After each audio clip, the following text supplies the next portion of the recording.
یہ بات ہو نہیں سکتی کہ انسان کی زندگی میں مشکل نہ ہو۔ جب انسان کو پیدا کیا گیا تھا، اس کا خمیر گویا گیا تھا، تو 39 دن تک اس کے خمیر پر مٹی جو گوندی گئی تھی انسان بنانے کے لیے، اس پر 39 دن دکھوں کی بارش ہوئی تھی اور ایک دن خوشیوں کا می برسا تھا۔ تو انسان کی زندگی میں خوشی اور غم اس تناسب سے ہے۔ لَقَدْ خَلَقْنَا الْإِنسَانَ فِي قَبْضٍ۔ انسان کی زندگی مشقتوں کا مجموعہ ہے، حالات کی تلخیوں کے سے مقابلہ کرنا پڑتا ہے، لیکن حالات مشکل ہو جائیں تو ان سے نکلنے کا راستہ کیا ہے؟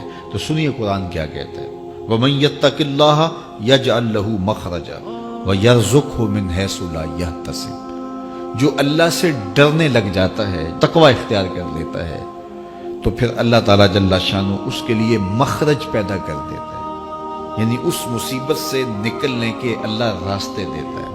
یہ اس شخص کا مقصوم ہے جو اللہ سے ڈرتا ہے۔ اس پر مشکلات اس پہ بھی آتی ہیں، یہ نہیں کہ اس پہ مشکلات نہیں آتی، زندگی کی مشکلات کا وہ بھی شکار ہوتا ہے، لیکن جو ہی مشکلات آتی ہیں ان مشکلات سے نکلنے کا اللہ اسے راستہ بھی عطا کر دیتا ہے۔ اور دوسری بات، وَيَرْزُقْهُ مِنْ حَيْثُ لَا يَحْتَسِبُ، اللہ اس کو وہاں سے رزق دیتا ہے جہاں سے اسے گمان بھی نہیں ہوتا، وہاں سے رزق دے دیتا ہے۔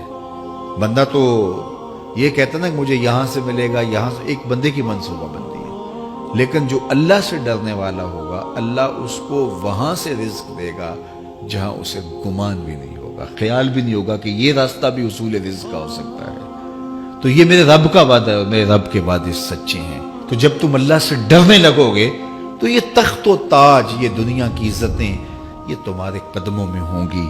اس سے ڈرنے کا نتیجہ ہے جو تمہارا رب تمہیں عطا فرمائے گا۔ حضرت عمر رضی اللہ تعالیٰ عنہ کی خدمت میں ایک شخص آیا، اس نے کہا میرے ہاں اولاد نہیں ہے، تو آپ نے کہا استغفار پڑھا کرو۔ ایک دوسرا شخص آیا کہ صاحب بارشیں نہیں ہوتی، فرمایا استغفار پڑھا کرو۔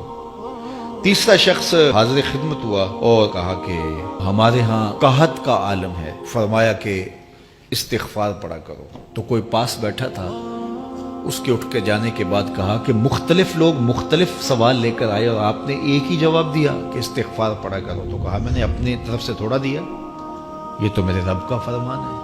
کہا وہ کیسے؟ کہا سورہ نوح پڑھو، فَقُلْتُ اسْتَغْفِرُوا رَبَّكُمْ۔ حضرت نوح علیہ السلام نے اپنی قوم سے کہا کہ اپنے رب کے حضور استغفار کیا کرو، اِنَّهُ كَانَ غَفَّارًا۔ اس کا نتیجہ کیا ہے؟ جب تم استغفار کرو گے تو وہ تمہارے گناہ بخش دے گا۔ ایک تو فائدہ اس کا یہ ہوگا، وَيُرْسِلِ السَّمَاءَ عَلَيْكُمْ مِدْرَارًا، آسمان سے موسلادھار بارشیں بھی برسیں گی، وَيُمْدِدْكُمْ بِأَمْوَالٍ وَبَنِينَ، اور اللہ تمہیں استغفار کی برکت سے مالا مال بھی کر دے گا، وَبَنِينَ، اور تمہیں بیٹے بھی عطا کرے گا، وَيَجْعَلْ لَكُمْ جَنَّاتٍ وَيَجْعَلْ لَكُمْ أَنْهَارًا، تمہیں باغ بھی عطا کرے گا اور تمہیں چلتی ہوئی نہریں بھی عطا فرمائے گا۔